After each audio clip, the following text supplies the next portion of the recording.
Улаанбаатар хотын одоо суурьшлийн бүсийг хүртээмжтэй болон хүртээмжгүй байдлыг 800 метрийн торлолын аргаар бол тооцож үзсэн байгаа. Нийт суурьшлийн бүс маань бол 655 торлолтой байгаа бол эдгээрээс 175 торлол дээр л ер нь бол тухайн иргэд маань бол анхдагч хэрэгцээгээ бүрэн авах боломжтой амьдарч байна гэж ойлгож болно. За үлдсэн 480 торлол дээр амьдарч байгаа иргэд маань бол ямар нэгэн байдлаар анхдагч хэрэгцээгээ авах бүрэн боломжгүй байдлаар амьдарч байна. Төр бодлогоор асуудлаа яаж шийдвэрлэх ёстой юм бэ гэхээр хүртээмжгүй байгаа хэсэгтэрээ бид нар илүү боловсролын, эрүүл мэндийн, бусад төрийн үйлчлэгээний хүртээмжийг нэмэгдүүлэхэд анхаарах ёстой юм аа. За тухайлх юм бол ерөнхий боловсролын сургуулийн эх оноод ямархуу байдлаар төлөвлөгдсөн байна вэ гэдэг нь энэ дээр харагдаж байна.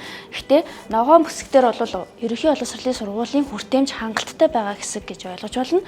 За улбар шар дээр бол хүртээмжгүй байгаа гэж ойлгож байна. Тэгэхээр бидний одоо энэ эх оноодод төлөвлөгдсөн байгаа одоо ерөнхий боловсролын сургуулиуд маань ихэвчлэн дандаа хүртээмжтэй хэсэгтэр төлөвлөгдсөн байгаа нь бол ер нь оновчгүй байгаа нь эндээс харагдаж байна. Хүртээмжгүй бүс нутагтаар барих ёстой байтал бодит байдал дээр хүртээмжтэй хэсэгтэр сургууль цэцэрлэгийн төлөвлөлтийг хийж байгаа онохгүй байгаа асуудал гарч Энэ байна. улбар шар хэсэг дээр бид нар ерөнхий боловсролын сургуулийн хүүхдүүдийн одоо боловсролын хүртээмжийг нэмэгдүүлэх хэрэгцээ шаардлага байна.